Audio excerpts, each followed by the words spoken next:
রাজা সুরথ পরিবার থেকে বিতাড়িত হয়ে বনে বনে ঘুরছিলেন। তখন সমাধি নামে এক বণিকের সাথে তার দেখা হয়। কে আপনি? আমি সমাধি।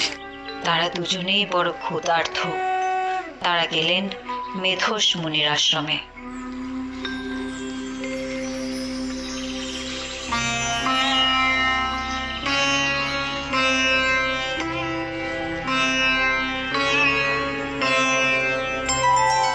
আমরা বড়ই ক্ষুধার্ত মুনিবর।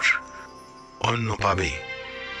মুনিবর, আমরা যে আমাদের পরিবার পরিজন কাউকে ভুলতে পারছি না। এই মোহের কারণ স্বয়ং মহামায়া, সেই ভগবতী দেবী, আদ্যাশক্তি, নিত্যা সনাতনী।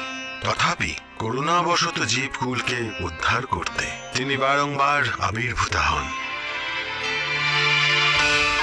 এবং জগৎকে প্রতিপালন করে থাকেন। তোমরা এর ঘট স্থাপন করো। এই বসন্তেই এই মুহূর্তে তার পূজা শুরু করো।